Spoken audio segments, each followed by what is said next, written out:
6,000 churches sa buong mundo. Kung naalala niyo, Mr. President, bago kayo tumakbo and you were still deciding to run, I was invited by a common friend to meet with you. And we did at the Fairmont Hotel in Makati. I hope that you would remember that. With me are two pastors. And we prayed together. I prayed for you, asking the Lord to give you the right decision to run for the presidency. I do not know you from Adam, Mr. President. But I believe in your cause. I believe in your plan. And because of this, Mr. President, I work hard to campaign for you. Many of the pastors of the Baptist community voted for you.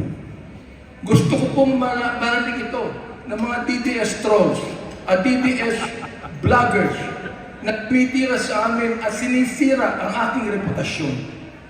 Gusto kong sabihin sa kanila, ilang boto ba ang ibinigay nyo kay former President? Ako po, Mr. President, libo-libong boto ang binigay namin sa inyo. Nagpasalamat pa kayo sa akin? Hindi. Nilapitan niyo po ba ako? Hindi. Mabuti pa, Senator Bongo, Mr. President, nagpunta sa aking simbahan at nagpasalamat sa pagkasimpultahan namin kayo at siya, Mr. President. Now, gusto kong sabihin po dito sa Quadcom na ito, ako ba'y lumapit sa inyo para humingi ng pabor? Hindi po. Ako ba'y lumapit sa inyo para magrekomenda ng justice, magrekomenda ng general, magrekomenda ng cabinet secretary? Hindi po. Hindi ako nagpunta ng Malacanang nung kayo nanunungkulan sa loob ng 6 na taon. Isang beses lang. Ako po ay nagsabi kay Senator Bongo, kung maaari na makapag-usap po tayo. Pumayag po siya. At nag-usap po tayo, if you would remember that, Mr. President. Nag-usap tayo confidentially. Ano pong ginawa ko? Binuksan ko po ang Biblia. Ipinakita ko sa inyo na walang ibang tagapagligtas kundi ang Panginoong Kristo. Ipinakita ko sa inyo ang maaaring magbago ng buhay natin. Walang iba kundi ang ating Panginoon. Sinabi ko sa inyo ang nakalagay sa John 3:16, for God so loved the world that He gave His only begotten Son, that whosoever believeth in Him should not perish, but have everlasting life. Pinantayan ko ang inyong panunungkulan. Nakita ko na maganda ang plano niyo. Nakita ko po, Mr. Chair, na ayaw ng Pangulo na itong bansang Pilipinas mahulog sa kamay ng mga drug lords at drug traffickers. Maraming salamat po sa inyo. Nagsimula kayo ng war on drugs. Kami mga kapastoran, binitbog sa inyo inyong ginawa. Sabi nyo, 6 months lang, kaya niyong tapusin ang war on drugs na ito. Inabot po kayo ng 6 na taon. Hanggang ngayon, meron po tayong war on drugs. Hindi po namin nakalain, Mr. President, na sa war on drugs na yan, mamamatay ang more than 30,000, Mr. President. Hindi ko akalain na more than 7,000 na mga drug pushers ang mamamatay sa kamay ng mga kapulisan at sa kamay ng mga riding in tandem. At sinabi po ng ating ibang kapulisan, at gusto kong sabihin, hindi po lahat ng kapulisan, sapagkat ang karamihan po ng ating kapulisan mabubuting tao at nais protektahan ang bansang ito. Pero ang ilang mga pulis pumatay po. At dito nag-testify ang ilan na mayroong reward system na inyong itinanggi nung kayo ay nag-testify under oath doon sa Senado. Ngayon po, bilang bishop po ng Bible Move, di ko akalain na kinakailangan pumatay tayo ng more than 30,000 people para masugpo po ang drugs sa atin. Aba, Mr. Chair, talo pa natin ang Mexico. Sapagkat ng Mexico, nakita ko wala pang 10,000 namatay. Talo pa natin ng Colombia. Naging killing fields po ang Pilipinas noong panahon ninyo, nung kayo nanunungkulan. Naniniwala po kami na dapat hindi manatili ang drugs dito sa ating lipunan. Subalit, hindi po ako naniniwala na dapat tayong pumatay ng more than 30,000 people. Dahilan dito, pinatay si Kian Alejandro. Anong kasalanan niya? Pinatay ang isang 3-year-old na bata na nahagip ng stray bullet dahilan pumatay sa isang drug pusher. Pinatay ang 9-year-old na bata doon sa Caloocan, Mr. President, Mr. Chair. Ang kanyang bala ay nandun pa sa kanyang katawan nung siya'y nilibing. Subalit anong sabi ng funeral service? Siya po'y namatay dahil sa pneumonia. Pinatay po ang isang driver ng tricycle driver sapagkat sinakay niya ang isang drug pusher.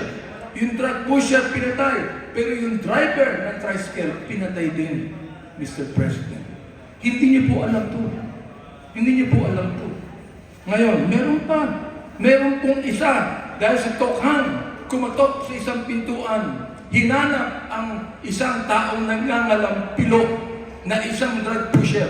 Hindi nakita. Pinatay yung pinagtanungan. Yung pilo, buhay pa, Mr. President, Mr. Chair. At naglalako pa, palagay ko, ng drugs na yun. Hindi ko po maintindihan to. Hindi ko po maunawaan kung bakit gano'n.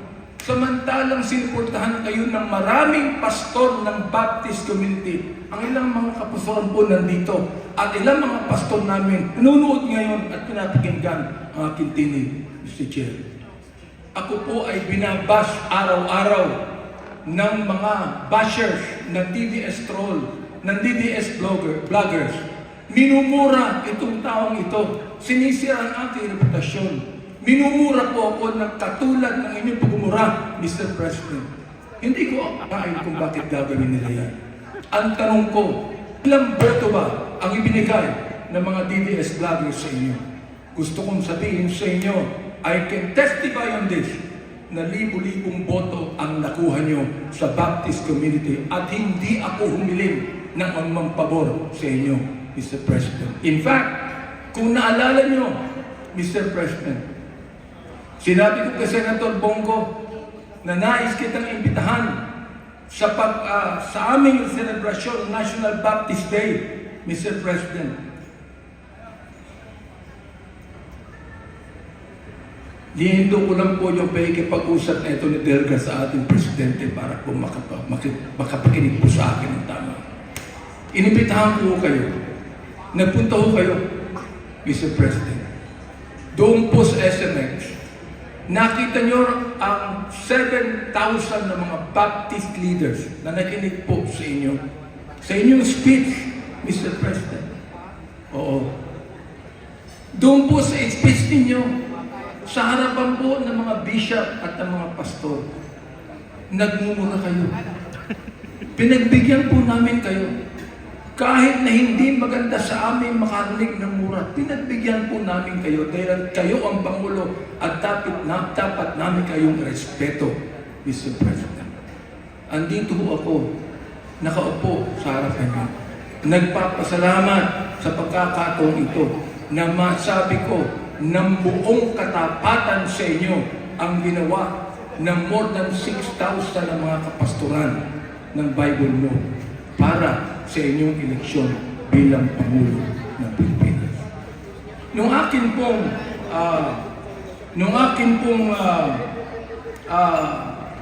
nag-file ako ng bill, Mr. President, yung pong tinatawag natin Republic Act 118x7, an act declaring the second Thursday of January of every year as special working holiday to be known as National Baptist Day. Sinuportahan po ito ng lahat ng mga congressman. Sinuportahan po ito ng lahat ng mga senador. Okay. At nilagay po sa inyong opisina. Pinirmahan niyo ang bill na hindi po. Naging batas yan because it lapsed into law after 30 days. Pero, okay lang po sa amin yun.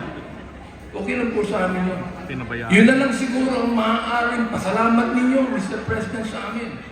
Bilang pagboto namin sa inyo ng mga libo-libo mga Baptist leaders at Baptist members sa buong kapuluan. Hanggang ngayon, nirerespeto po kayo ng aming kapastoran.